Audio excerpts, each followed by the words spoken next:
Hello and welcome to another edition of Pathfinders from RBC Capital Markets, where we'll be exploring what's on the horizon for companies and investors in the biopharma sector. This edition features highlights of a fireside chat held during RBC's recent Global ESG conference. Good morning, everyone. I'm Brian Abrams, co-head of Biotechnology Equity Research at RBC Capital Markets. I'm really pleased to be speaking with Gilead this morning, a company that has set forward-looking goals on sustainability and is consistently ranked highly with ESG investors.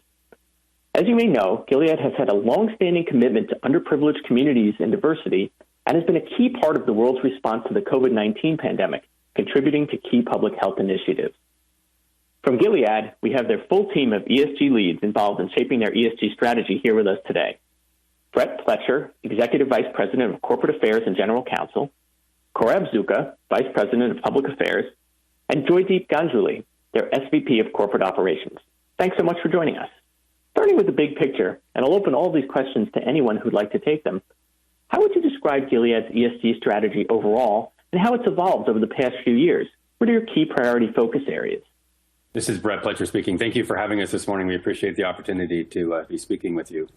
In terms of the evolution of our program, about 5 years ago in 2015, we were seeing that our scores out there for ESG, or what was then known as CSR or sustainability, they weren't very good. So we decided we would put out a CSR report. At that time, it was really just collecting whatever information we could in terms of what was being done kind of piecemeal environmentally, what we were doing socially. And then over the last few years, we've been making that more and more robust every year and figuring out, which framework should we be disclosing to? Which disclosures could we actually find and credibly be able to put out? And what goals could we set, and how might we be able to achieve those goals? And so we've been very deliberate about each year getting better and better at collecting the information, getting better and better at disclosing to different frameworks that are out there. And over time, that has assisted us to improve our ESG standing. We've also, now that we've gotten a little bit more mature at being able to figure out how to find the information, how to repeatedly pull it together, to ask ourselves, now that we have a more enterprise view of what we're doing environmentally, what we're doing socially, what should we be doing now? What should we be setting goals? Should we be more aggressive in our goals? And so back in 2020, we did a materiality assessment to figure out, what is most material to us. And the E in ESG tends to get very much a lot of focus. But we thought, what else should we be focused on? And so when we did it, we came up with 5 areas of materiality. And in order, what we came up with in terms of importance was our most material element of ESG was access, pricing, and affordability of our medicines, followed by R&D to produce drugs that meet unmet needs. Focusing on inclusion and diversity was number 3. 4 was attracting the talent necessary to bring the innovation and product to market. And finally, we had climate change.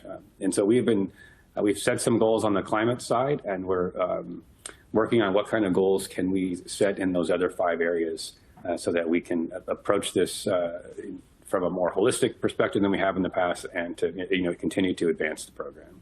Have certain stakeholders propelled you on your ESG journey more so than others? I'd say in terms of stakeholders that engage with us most frequently on these kinds of goals and ESG issues, whether they call it ESG or not, are primarily employees. A lot of employees these days want to come to a company that is doing the right thing in a number of different areas, both from the environmental perspective. There's a lot of focus on climate change. We're a company based in California, which always has water challenges. What are we doing with water? We're a company that has laboratories. What are we doing to make sure that the waste produced by scientific research is reduced to the most extent possible? And so our employees are very, very focused on what are we doing in those areas. Also, one of the biggest pieces of pride from our employees is, we've got about 17 million people out there in the world who are taking a Gilead drug every day in the developing world for HIV. And people are very, very proud of that. And so employees is the one big one. The other one is the investor community. I do a lot of engagement with our investors, and nearly every one of them these days has an ESG analyst or two that come to those meetings, and they want to focus on what are we doing, and they want to know what our goals are, why aren't our goals more aggressive, what other goals might we set, and they want to know, across the board from E-related questions and also social-related questions. and we've welcomed it, and it's also helped us improve our program over the years. I know lab work can use a surprising amount of plastics and disposable materials. What are some of the steps that you can take to ensure a sustainable R&D engine? Hey, Brian, this is Joydeep. I'll take that. So great question. On the general approach towards sustainability, Gilead's got very, very deep commitment. We do everything we can to promote a reduction in our use of consumable resources. And I think I'll answer this question on two levels. The first one is that we have tremendous management support. So it's okay having a goal, but having the C-suite actually take this as seriously as you would from a cultural perspective is important. So sustainability goals show up in Andy Dickinson's goals, who's my manager. It shows up as part of Brett's remit in terms of managing the CSR committee. Our goals are very analytical, as you might expect. Our target from a pure numbers perspective was to reduce our operational greenhouse gas emissions by 25% compared to our 2016 baseline. The reason that is of significance is that was the time point zero before we began our facilities growth and our footprint. So we're well on our way to achieving that. In 2019, our numbers looked to be 44% of our way through that target, despite having a 14% operational growth, which I think are results that we're all very collectively proud of. Last year in October, we signed up for the SBTI, or the Science Based Targets Initiative, and we'll be bolstering our current GHG commitment. So we measure it, track it very religiously, and we've got a very analytical approach. The lab question is a great one because, as you're familiar with Gilead, we have a disproportionate amount of technical infrastructure, labs and manufacturing. And it's always trickier because those are very energy intensive and consumable intensive operations. And we approach this in three different ways. One is through thoughtful master planning and design, right? We just took all our labs recently out of some of the older obsolete labs and moved them into a world-class state-of-the-art research center. And everything, right from the design to the construction to the operations, are based on very, very green principles. All our labs that are constructed in the last 3 years achieved green building certification, LEED Gold or LEED or higher. There's a second element where I believe Gilead's sort of differentiating itself also is in the use of technology and automation and trying to drive this notion of intelligent laboratories, where the levels of automation can actually significantly impact consistency in the way you use water, for example, during cleaning regimes, et cetera. So using technology and automation to drive some degree of consistency in energy usage is a huge part of our focus, to try and take lab operations and make them less energy intensive. The final and probably the most salient point, I think, is to drive a grassroots culture around sustainability. And that's where we partnered with lots of local organizations, local nonprofits like My Green Labs, et cetera, to clearly bring sustainability into every sort of local operation within the labs. And our scientists have a inbuilt culture of sustainability. They've got a lab recycling program. So there's a big focus on the consumables end to ensure we recycle what we can. And then as we look towards future projects, we use our thoughtful master plan to construct the least energy intensive operation. That's great. And I know you mentioned climate change is an important pillar of your goals. With the new Biden administration in the U.S., there's, I know, been a lot of discussion on the United States' commitment to place climate change near the top of the policy agenda as well. And we've seen policy pushes from other countries like Canada and the U.K. Are there any sort of regulatory changes that you'd be anticipating in the coming year? And how might these impact your overall practices and approach? Broadly speaking, do you think business leaders are shifting how they approach environmental and climate issues as a result of some of these policy trends? Yeah, we are observing the policies. We do believe with the new administration that climate change will be central to corporate discussions, and the trajectory is less carbon and less waste and more focus on sustainability. We're keeping our eye on some local regulations, specifically things like the California Climate Accountability Act.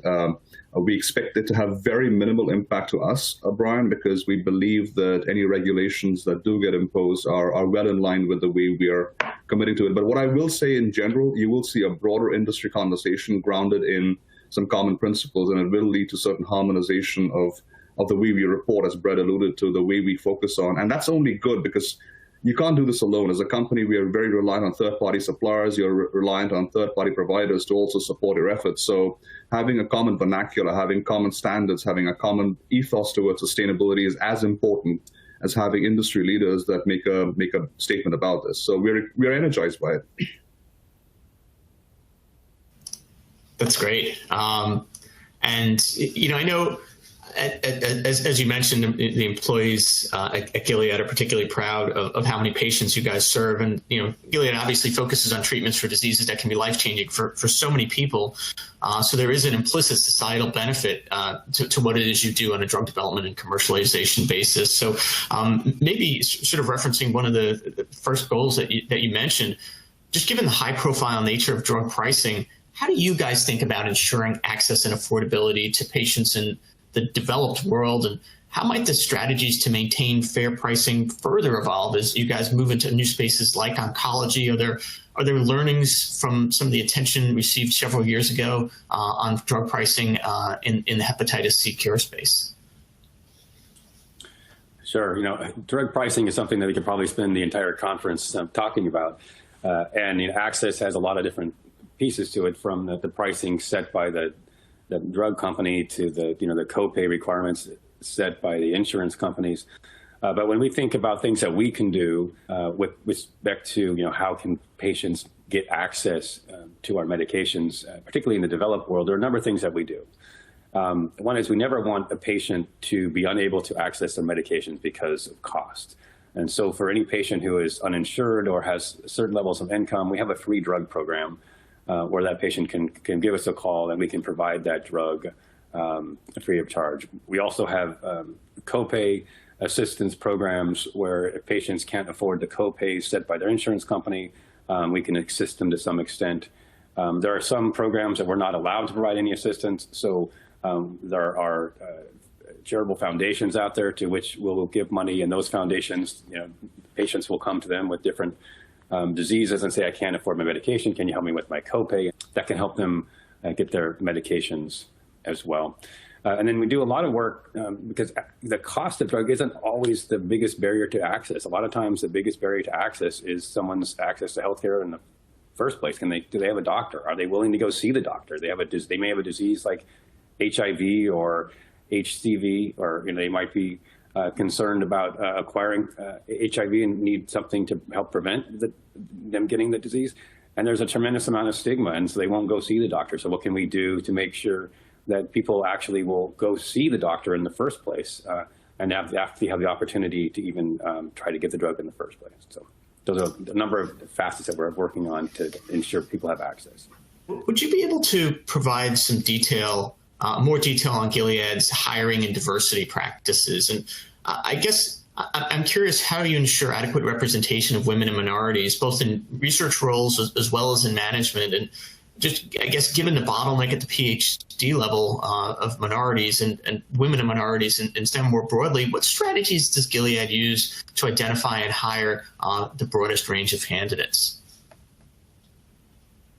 So Ryan, on that one, it was such a great question. And in 2018, we actually included inclusion and diversity as a core value for Gilead, because we really wanted to create a culture of inclusion and diversity in a way that when we attract diverse talents with diverse backgrounds, they actually have a sense of belonging in the company. So for us, it was really important that the environment was already in place.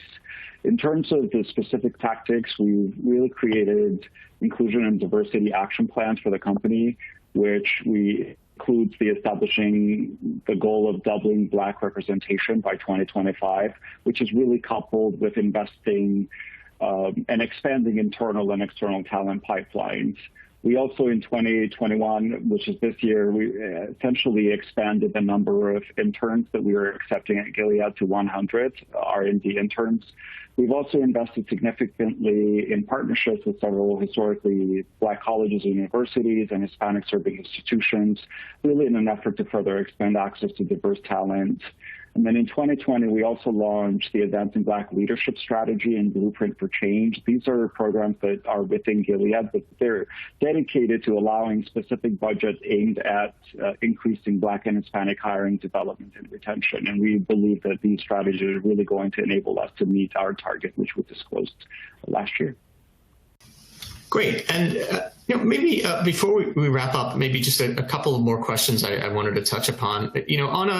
On a practical note, one of the prevalent challenges as it relates to ESG and the transition to a lower carbon future is, balancing current performance and business results today with investing for the future when the outcomes and the costs may not be as fully defined. So as Gilead thinks about the projects and strategies to pursue, how do you guys balance sustainable choices and societal capital versus nearer term growth and investor return?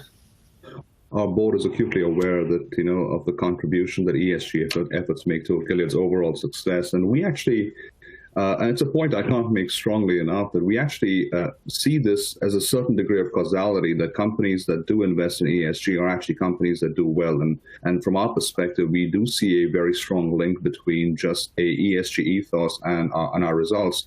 So everything we do it with a sense that we believe that, ESG is as much a ethos and a core value for us in everything, in every decision we make. And we try and build that into the way we make day-to-day choices. And I think, and I'll leave it at that right now. And I think it's a combination of being thoughtful, being very strategic, investing heavily in planning, and then viewing this truly as an investment in the way we work. What do you think biopharma companies can do to further improve the ESG landscape? Are there any joint initiatives, for instance, led by industry groups that may be worth pursuing or highlighting? Or what should we be looking for, I guess, coming from a perspective of a leader like Gilead? What should we be looking for the biopharmaceutical space in general in the coming years on this front? Now, we do work with a number of the pharma companies as part of the Business Continuity Roundtable and other groups to have discussions about this very question. And as I look at it, I think one of the biggest contributions that we can make as an industry in the short term is to help people understand what are the materiality drivers for our industry. And to help kind of get the frameworks of reporting out there and the rating agencies and others to look at us in a consistent way so that we can provide apples to apples information to all of you who are looking to understand what we're doing and why things make a difference in different areas and why they don't in different areas. And so I really think standardization of how we approach ESG and how we look at ESG so that we can look across the industry and understand what we're doing in a consistent way would really be something that the industry could contribute here. Great. Well, with that, I know we're out of time. So Brett, Korab, Joydeep, thank you guys so much. Really insightful. Appreciate you guys taking the time, and congrats on all the progress that you've made, and good luck going forward. If you're wondering what else is on the horizon for the biopharma industry, we'll be keeping track right here on Pathfinders. Thank you all for joining us, and stay tuned for future episodes. And of course, if there are any areas that we discussed that you'd like to learn more about, don't hesitate to contact us directly for more in-depth discussion or visit our website for further insight. This content is based on information available at the time it was recorded and is for informational purposes only. It is not an offer to buy or sell or a solicitation, and no recommendations are implied. It is outside the scope of this communication to consider whether it is suitable for you and your financial objectives. For disclosures, please visit www.rbccm.com/disclosure.